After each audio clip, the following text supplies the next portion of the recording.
जय गौ माता, जय गौ ज्ञान, गो सेवा और सनातन धर्म दोनों चीजें एक साथ चलती है। लेकिन हम आज ऐसे व्यक्ति को लेकर जाए जो सनातन धर्म की ध्वजा लेकर तो चल ही रहे हैं, साथ ही साथ गो सेवा और उनके स्वयं के गुरु जो बहुत बड़े गो सेवक हैं, जुड़कर समाज में सनातन धर्म की अलग जगा रहे हैं और गो सेवा के लिए कार्य कर रहे हैं। आज हमारे पास स्टूडियो में आए हैं गो भैरव उपासक महंत जस्सू जी महाराज तिजारा से। महंत जी, आपका बहुत बहुत स्वागत है। जय गौ माता, जय गौ ज्ञान। वंदे गो मातरम, जय गौ माता।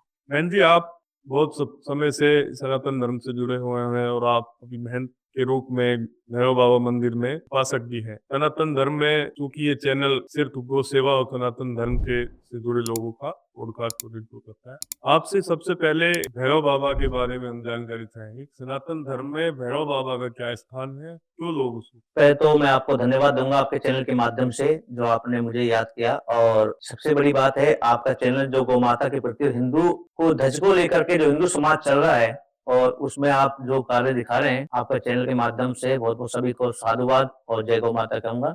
और ये कह रहा हूँ कि श्री क्षेत्रपाल भैरव बाबा, एक भैरव बाबा ऐसे हैं सब देवों में एक अलग पहचान है, क्योंकि भैरव और हनुमान जी के बिना पूरा ही संसार अधूरा है। ये शिव अवतार हैं, शिव रुद्र अवतार है, भगवान बाबा भोलेनाथ के रुद्र अवतार भैरवनाथ जी और हनुमान जी महाराज ये रुद्र अवतार हैं। और आपने देखा होगा कि जिस प्रकार से हर मंदिर के अंदर, चाहे बाबा श्याम का मंदिर हुआ या माता रानी का दरबार हुआ, राम दरबार हुआ, चाहे बाबा भोलेनाथ का दरबार हुआ, तो ये इनके बिना अधूरा है। तो किसी भी देवी देवता की सनातन धर्म में हम पूजा करते हैं, तो मैंने भी लगभग सभी जगह पर देखा है, तो वहाँ पर भैरव बाबा की पूजा अवश्य होती है। वो क्षेत्र के रक्षक हैं भैरव बाबा, तो क्षेत्र की जो रक्षा करते हैं वो एक ऐसे हैं, आपने देखा होगा हर कुएं के ऊपर भी भैरव जी को स्थापित किया जाता है और हनुमान जी को साथ किया जाता है, क्योंकि दोनों बाबा भोलेनाथ के रुद्र अवतार हैं और दो महाशक्ति है।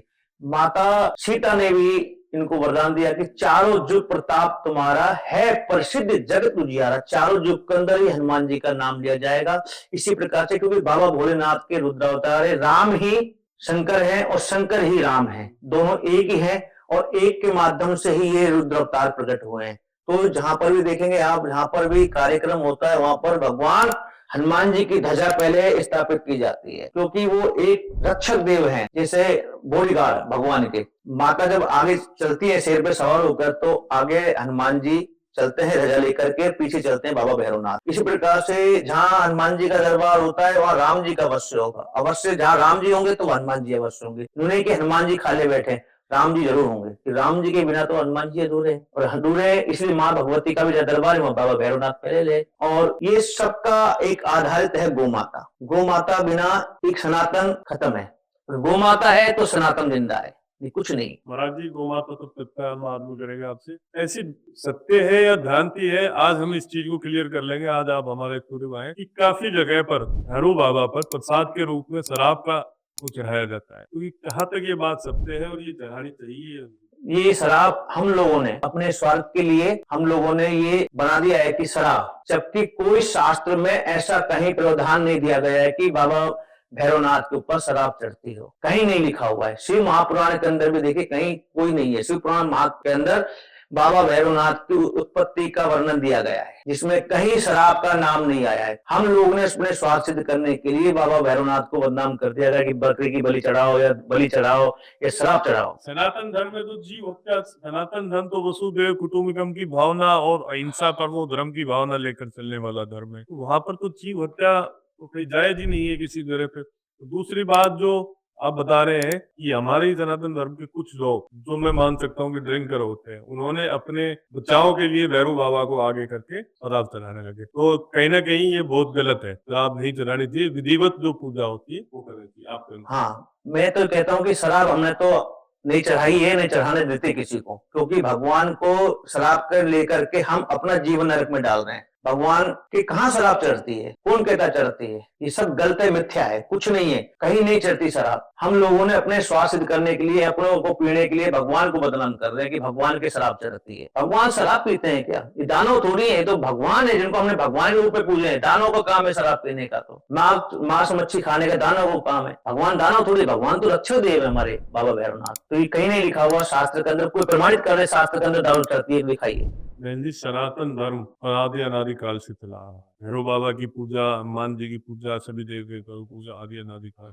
अब क्या हो गया है कि लोगों ने इसको, जो धार्मिक स्थल है, उसको पर्यटन के रूप में ज्यादा मानने लग गए। आप केदारनाथ, बद्रीनाथ जाते हैं, आप लोग बाग ये नहीं बोलते कि तीर्थ करने जा रहे हैं, बोलते घूमने जा रहे हैं। ये कहाँ तक सही? दोनों बात है इसके अंदर। अभी आपने बोला कि केदारनाथ बद्रीनाथ घूमने के लिए जाते हैं, दोनों है। अभी के युवाओं ने इसकी प्रवृत्ति को बदल दिया है।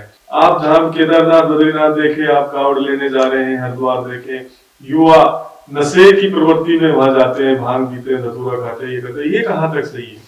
देखिए, मैं आपके चैनल के माध्यम से बताना चाहता हूँ कि कावड़ लेने जाते हैं बहुत लोग। आज की जो युवा पीढ़ी जा रही है, आज से पहले कावड़ लेने जाते थे लोग, एक पवित्रता थी। अब एक भेड़ चाल बन गई है, हम भी जाए कावड़। पहले कावड़ आती थी, पाँव नंगे पाँव लेकर के आते थे, खड़ी कावड़, झूलती कावड़ लेकर के आते थे, वो लोग खड़े रहते थे। अगर कहीं रुकना है तो नहा धो कर स्नान करके दोबारा हम कावड़ को लेकर चलते थे। आजकल के युवा चल रहे हैं, तो मतलब ही नहीं है, पाँव में घुंघरू बांध लिए, चप्पल डाल लिए, जूते पहन लिए, चल दिए।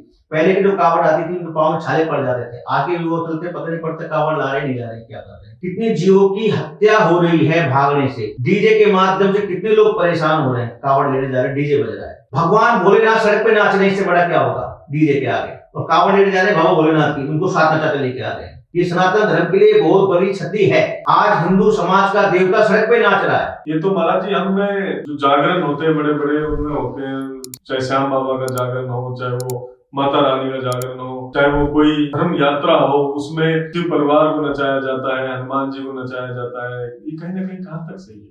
कहाँ तक सही है? आप देखिए ना, आज भगवान, चलो वो जगराते में इनको स्टेज तो मिल रहा है बना हुआ, पवित्र दिख तो मिल रही है जगराते के अंदर, मगर जब एक जुलूस निकल रहा है, उसके अंदर भगवान नाचे, रोड के ऊपर नाच रहे हैं, नहीं कोई चद्दर बिछी हुई है, नहीं कुछ। इसके ऊपर एक विश्व हिंदू परिषद ने यूपी में कहा, उन्होंने ऑब्जेक्शन उठाया था कि उन्होंने फिर कुछ बैन लगाया कि भाई जहां पर भी इनको ठाकुर जी को नचाओगे तो कोई बिछाओ वहां पर।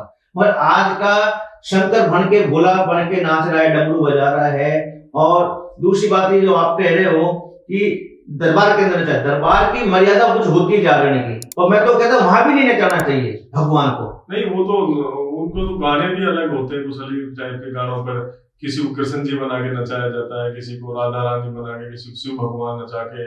मेरे हिसाब से सही नहीं है। आपका क्या मानना? मैं तो ये कहूँगा, मैं बोल रहा हूँ आपके चैनल के माध्यम से कि कहाँ भगवान नाच रहे हैं हमारे, हम नचा रहे हैं, 100 रुपए वार पैर कर रहे हैं भगवान के ऊपर। आज हमारी हिम्मत है भगवान के ऊपर हम 100 रुपए नचाएंगे, उनको नचा रहे हैं, 100 रुपए वार पैर कर रहे हैं। एक साक्षात ठाकुर, मर्यादा पुरुषोत्तम, जिन्होंने भगवान श्री राम और राम का रूप कृष्ण भगवान जो जगत गुरु है, उनको नचा रहे हैं। क्या है ये बहुत मिथ्या है। हमारा देश, हमारा हिंदू धर्म को डुबा रहे हैं झांकी वाले। मैं कह रहा हूं कि इनको पाबंद लगना चाहिए, ठाकुर जी को नहीं नचाना चाहिए। अभी कुछ दिन पहले श्याम बाबा की झांकी दिखा दी, बताइए, शीश की झांकी दिखा दी जागरण के अंदर। क्या है ये? पवित्रता है क्या? कोई पवित्रता नहीं है। नहीं, इतिहास को बताना अच्छी बात है, लेकिन इतिहास को गलत तरीके से बताना और उसको गलत तरीके से दर्शाना, वो सही नहीं है। मैं बोल तो इतिहास तो दर्शाओ ना। हमारे जो कथाकार हैं, इतिहास पढ़ा रहे हैं, वो कर रहे हैं, राम कथा कर रहे हैं, कथा व्यास होता है, व्यवस्थित तरीके से ऊपर से जो कथा हो रही है वो सब कुछ बता तो रहे हैं। इनसे क्या नाचने गाने से ज्यादा बड़ा उत्थान होगा समाज का? कुछ नहीं होगा। आजकल का ट्रेंड बन गया है धर्म को प्रदर्शन, सनातन धर्म को प्रदर्शन बना दिया है। बिल्कुल बना दिया। ये कहीं ना कहीं गलत है। आज मेरी नजर में भगवान श्री कृष्ण की झांकी जहां करते हैं, हमारे जगत गुरु जिनको भगवान श्री कृष्ण को कहा गया है, उनको हम सड़क पे नचाने से बड़ा दुर्भाग्य हिंदू समाज के लिए क्या होता? कुछ नहीं है। मैं तो कहूँगा बिल्कुल मिथ्या, पर सख्त बैन होना चाहिए कि ठाकुर जी नहीं नाचे रोड के ऊपर।